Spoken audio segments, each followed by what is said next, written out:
25장. 우리 다 찾으셨으면 우리 다 같이 합독하도록 하겠습니다. 시작. 새 계명을 너에게 주노니 서로 사랑하라. 내가 너희를 사랑한 것 같이 너희도 서로 사랑하라. 너희가 서로 사랑하면 이로써 모든 사람이 너희가 내 제자일 줄 알리라. 아멘. 자, 새해 2013년을 맞이해서 여러분들은 어떤 꿈과 계획을 가지고 살아가고 계십니까?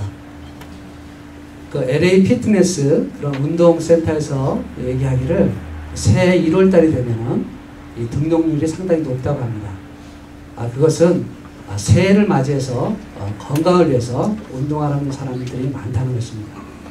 우리 성도님들 가운데도 올해 새해에는 내가 건강을 위해서 운동하리라 결심하는 분도 계실 것입니다. 또 어떤 분들은 내가 남편으로서 또 아버지로서 내가 올해는 어떻게 하리라 그런 계획 세운 분도 계실 것이고, 또 내가 아내로서 어머니로서 내가 어떻게 할 것이다 계획 세우면서 올해를 보내신 분도 계실 것입니다. 또 어떤 분들은 이번에 올해 직장에서 사업장에서 이러한 꿈과 비전을 가지고 한번 해보리라 계획을 세우고 살아가신 분들도 계실 것입니다. 자, 우리가 어떤 계획을 세우고 한 해를 시작한다는 거 참으로 중요한 일이죠. 왜냐하면 우리가 어떤 계획을 세우고 사는 것은 계획 없이 사는 것보다는 훨씬 좋은 결과를 우리가 기대할 수 있기 때문에 그렇습니다. 자, 그런데 우리가 계획을 세우되 정말 우리가 중요한 계획은 바로 우리가 영적인 계획이라고 믿습니다. 예를 든다면 내가 올해는 예배에 열심히 참석하리라. 아니면 내가 올해는 예배에 참석하되 10분이나 15분 전에 나와서 열심히 기도 가운데 예배 준비하리라. 아니면 내가 올해는 교회를 위해서 더 기도하리라. 아니면 교회에 어떤 필요한 부서에 가서 내가 섬기리라. 이러한 계획을 세우고 살아가는 것 참 중요한 줄로 믿습니다. 그래서 오늘은 2013년도에 우리가 더욱 사랑의 사람이 되기 위해서 오늘 제목은 서로 사랑하라 정했습니다. 자, 우리 옆 사람 바라보면서 사랑합니다 인사드리겠습니다. 네, 우리 요한복음 우리 13장에서부터 우리 17장까지는 바로 예수님께서 십자가를 지시기 전에 제자들에게 주신 마지막 설교, 고별 설교와 또한 기도문입니다. 그런데 이 13장에서부터 17장까지에 유독 많이 나오는 단어가 있습니다. 무려 40번가량에 나오는 단어가 있는데 그것은 바로 사랑입니다. 사랑. 자, 예수님께서는 십자가를 지시고 이 세상을 떠나시기 전에 바로 제자들을 바라보면서 제자들이 진정으로 사랑할 수 있는 사람 되기를 너무나 원하신 것입니다. 그래서 제자들을 향해서 서로 사랑하라고 말씀하십니다. 근데 예수님께서는 너희가 서로 사랑하라 말씀을 하시면서 그냥 너희들에게 사랑하라고 하신 것이 아니라 바로 하나님께서는 어떻게 사랑할 것인지 그 사랑의 방식에 대해서 말씀하고 계십니다. 우리 34절 말씀을 보면은 바로 내가 너희를 사랑한 것 같이 너희도 서로 사랑하라는 것입니다. 자, 다시 말씀드린다면 내가 너희를 어떻게 사랑했는지 너희들이 그것을 깨닫고 기억한다면 바로 그 사랑을 가지고 너희가 서로 사랑하는 것입니다. 우리 사랑하는 성도 여러분, 여러분들에게 첫사랑의 간격이 생생하게 기억되고 있습니까? 지금도 그 첫사랑의 간격 가운데 이웃을 바라보며 사랑하고 계십니까?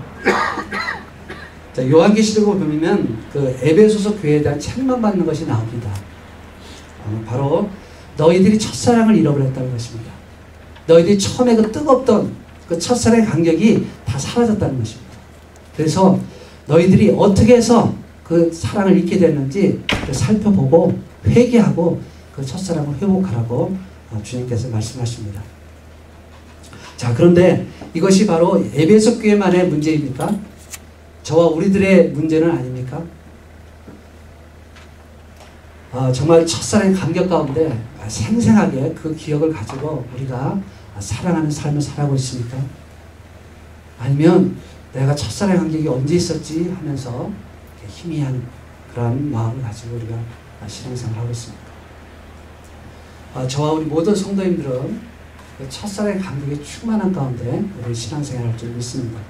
만약에 우리 신명 가운데 만약에 첫사랑의 간격이 희미하다면 좀 어떻게 해서 내가 첫사랑의 간격이 이렇게 되는지 그걸 살펴보고 우리가 다시 그 첫사랑의 그 감격을 회복하는 삶을 살아야 될 줄 믿습니다. 자, 예수님께서 우리를 어떻게 사랑하셨습니까? 바로 예수님께서는 우리가 죄로 영원히 죽을 수밖에 없는 저희들을 너무나 사랑하시기에 바로 하나님이신 그분이 인간의 육신을 입고 이 땅에 오신 것입니다. 오셔서 바로 우리들의 죄 문제를 다 해결해 주시기 위해서 십자가에 죽으시고 보혈을 흘려주신 것입니다. 그래야 해서 정말 본인상 진노의 자녀였던 저희들, 정말 어디서 와서 어디로 가는지 모르고 살아가고 방황하던 저희들이 변화되어서 죄사함 받고 구원받아 하나님의 자녀가 된 것입니다. 바로 죄의 종에서 이제는 하나님의 자녀로 저희를 변화시켜 주신 것입니다. 자, 사도 요한이, 요한복음을 기록한 이 사도 요한이 요한일서에서 이렇게 말씀하고 있습니다. 4장 10절에서 11절에 보면 사랑은 여기 있으니 우리가 하나님을 사랑한 것이 아니요 오직 하나님이 우리를 사랑하사 우리 죄를 위하여 화목제로 그 아들을 보내셨습니다. 사랑하는 자들아 하나님이 이같이 우리를 사랑하였은지 우리도 서로 사랑하는 것이 마땅하도다. 아멘. 또한 우리 사도 바울이 로마서 5장 8절에서 이렇게 말씀하고 있습니다.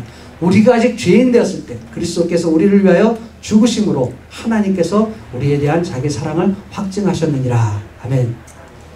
너희들이 그 죄악 가운데 있을 때 하나님께서 그토록 사랑하신 그 사랑을 너희들이 기억한다면 바로 그 사랑으로 너희가 서로 사랑하는 것이 마땅하다는 것입니다. 너무나도 엄청난 우리는 사랑을 받았기 때문에 우리 심령 가운데 하나님의 사랑이 흘러 넘쳐서 이웃에게 가야 한다는 것입니다. 자, 영어 성경에 보면은 너희가 서로 사랑하라는 표현이 이렇게 되어 있습니다.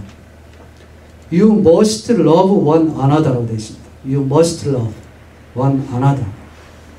서로 사랑하라는 표현의 의미는 너희들이 반드시 마땅히 서로 사랑해야 한다는 것입니다. 자, 예수님께서 이 말씀하시기 전에 배경을 살펴보면 예수님께서는 제자들의 발을 씻기는 세족식을 하게 됩니다.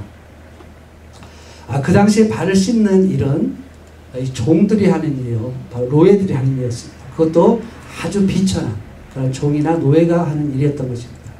그런데 예수님께서는 손수 제자들의 발을 씻기시는 것입니다.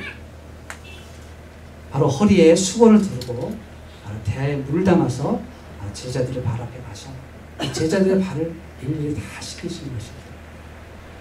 우리는 그 모습을 통해서 예수님 겸손을 우리가 볼 수 있습니다. 그러나 예수님께서 여기서 보여주고자 하시는 것은 바로 사랑은 희생이라는 것입니다. 바로 예수님께서는 바로 그 사랑의 모습을 보여주시는 것입니다.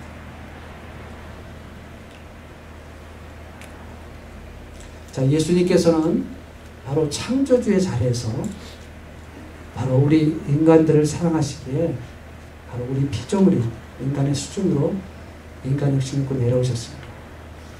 내려오셔서 우리 인간과 똑같이 고난과 고통을 받으셨습니다. 그뿐만 아니라 인간들에게 조롱과 멸시 천대를 다 받으셨습니다.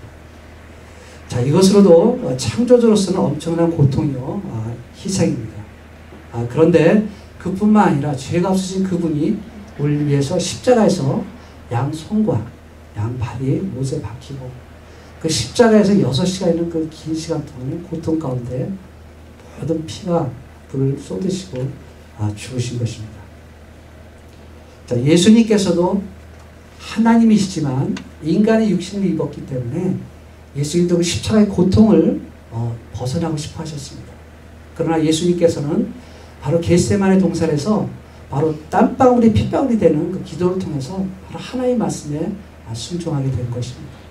이 길만이 오직 인류를 구원할 수 있는 길이요, 하나님의 원하시는 뜻이기 때문에 예수님께서는 그 길을 기꺼이 가신 것입니다.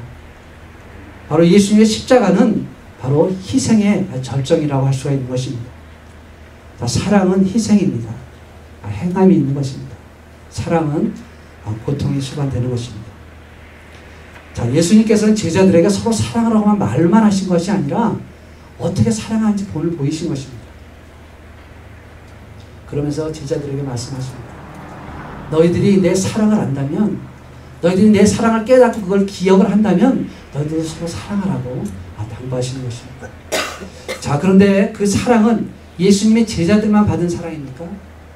바로 저와 우리 모든 하나님의 자녀들이 같이 받은 사랑입니다. 바로 예수님의 십자가의 사랑이 있었기 때문에 우리가 죄 사함을 받고 구원받아 하나님의 자녀가 되어서 우리는 저 영원한 천국을 소망하며 살게 된 것입니다. 믿으십니까? 자, 우리가 그 첫사랑의 감격, 그 예수님의 사랑을 우리가 깨닫고 우리가 느끼고 우리가 우리 심령 가운데 기억되고 있다면 우리도 서로 사랑하는 것이 마땅하다는 것입니다. 자, 우리 부부간에 서로 남편간에 서로 사랑해야 합니다. 많이 사랑해야 합니다. 또 우리 사랑하는 성도님들 서로 사랑해야 합니다. 우리 그런 의미에서 겸해서 말로만이 아니라 우리 옆 사람 보고 사랑합니다.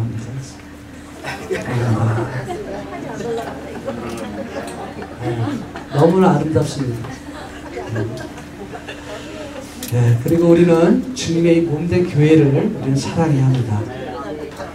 또한 우리는 주님의 사랑을 가지고 우리 이웃을 사랑해야 합니다. 우리 사랑이 무엇이라고 했습니까? 네, 사랑은 우리는 상대를 위해서 희생하는 것입니다. 자, 말로만 사랑하는 것이 아닙니다. 우리가 사랑한다고 하면서 우리가 말로만 한다면 그것은 진정한 사랑이 아닌 것입니다. 우리가 사랑을 한다면 우리는 상대방의 짐을 져주는 것입니다. 자, 우리가 교회를 사랑한다 그러면 무엇입니까? 우리 교회에서 작은 일이라도 기쁨과 감사로 섬기고 희생하는 것, 이것이 바로 교회를 사랑하는 것입니다. 그러니까 예배 준비로 이렇게 섬기고 찬양으로 이렇게 섬기고 또 식사 봉사로 또 안내로 이렇게 섬기는, 바로 이것이 교회를 사랑하는 것입니다. 바로 우리 소명교회 모든 성도인들은 교회를 아주 뜨겁게 사랑하고 있습니다. 자, 우리가 이렇게 교회를 사랑하고 서로가 사랑하게 될 때 어떠한 결과가 따라오게 됩니까? 자, 우리 모든 사람들이 바로 예수님의 제자라는 걸 알게 된다는 것입니다. 우리 본문 35절에 이렇게 말하고 있습니다. 너희가 서로 사랑하면 이로써 모든 사람이 너희가 내 제자인 줄 알리라. 자, 이것은 주님만 우리가 예수님의 제자로 인정해 준다는 것이 아니라 모든 사람들이 바로 우리가 예수님의 제자라고 인정을 하게 된다는 것입니다. 저 우리 모든 성도님들은 사랑이 충만해서 다 예수님의 제자가 되기를 축원합니다. 자, 우리가 이렇게 성도들이 교회를 사랑하고 서로 사랑해서 우리가 모든 사람으로부터 예수님의 제자라는 인정을 받게 될 때 어떠한 일이 따라오게 될까요? 그렇게 될 때 이 사랑하는 사람들을 통해서 이 세상 가운데 영향력을 미치게 되는 것입니다. 바로 교회의 크고 작고에 상관이 없는 것입니다. 바로 그 교회의 사랑이 충만하게 되면 그 교회 성도들을 통해서 바로 이 세상 가운데 큰 영향력을 미치게 되는 것입니다. 왜 그렇습니까? 바로 이 세상 사람들도 바로 예수님과 같은 희생적인 사랑을 가진 사람에게는 관심을 갖게 되고 바로 그런 사람들의 말에는 귀를 기울이기 때문에 그렇습니다. 자, 자기 자신과는 다른 무엇인가를 갖고 있는 그러한 사람들, 정말 나는 그렇게 사랑할 수가 없는데 그렇게 사랑하는 사람들, 정말 나를 핍박하고 나의 원수 같은 사람들도 사랑하는 그 사람들의 사랑을 볼 때 이 세상 사람들도 그런 사람에게는 관심을 갖게 되고 그들의 말에 귀를 기울이게 되는 것입니다. 그래서 그런 사람, 이 사랑하는 사람들의 말을 통해서 예수님의 얘기를 듣게 되고 바로 예수님의 사랑을 깨닫게 되고 그래서 그 예수님의 사랑을 받아들여 예수님을 영접함으로 구원받아 하나님의 자녀가 되는 것입니다. 그래서 날로 하나님의 나라가 확장돼 가는 것입니다. 그 좋은 예가 바로 라오스 선교입니다. 자, 선교 여행을 통해서 많은 열매가 맺히는 것은 바로 선교 팀원들의 그 사랑 때문인 것입니다. 정말 그 열악한 그 환경 가운데 있는 그곳에 정말 여기까지 좋은 이런 환경 가운데 있는 그런 사람들이 자기 돈 들여서 자기 시간을 들여서 그 머뭇까지 찾아온 그 사람들, 정말 자기들로서는 참 이해하기 어려운 그런 사랑을 가지고 온 그 사람들에게 그 사람들이 관심을 갖게 되고 그 사람들 말에 귀를 기울이게 되는 것입니다. 그래서 그 사람들을 통해서 바로 예수님의 사랑을 듣게 되고 그 복음을 듣게 되고 그 사랑을 받아들임으로써 구원받아 많은 열매가 맺히게 되는 것입니다. 믿으십니까? 아멘. 자, 우리들이 예수의 사랑을 품고 이 세상에 나아가게 될 때 이 세상은 변화되는 것입니다. 좀 우리 보기에는 참으로 절망스러운 것 같은 이 세상 가운데 바로 참된 소망을 갖게 되는 것입니다. 할렐루야. 자, 이와 같이 사랑의 공동체에 하나님께서 주신 또 약속의 말씀이 있습니다. 그것은 요한일서 3장 18절 말씀에 어느 때나 하나님을 본 사람이 없을 때 우리가 서로 사랑하면 하나님이 우리 안에 거하시고 그의 사랑이 우리 안에 온전히 이루느니라. 바로 이와 같은 사랑의 공동체는 바로 하나님의 임재가 충만히 거하게 되고 그 다음에 그 하나님의 사랑으로 충만하게 된다는 것입니다. 그렇기 때문에 우리는 서로 사랑해야 합니다. 우리는 서로 희생하고 섬겨야 합니다. 바로 우리가 예수님의 사랑을 이웃에게 우리가 전하게 될 때 바로 하나님께서는 우리 큰 사랑을 우리에게 부어주시는 것입니다. 그래서 우리는 더욱 풍성한 사랑이 되어가는 것입니다. 올해는 더욱 사랑이 충만한 우리 모든 성도님들 되시기를 예수님을 축원합니다. 자, 우리 남편과 아내 더욱 사랑하십시다.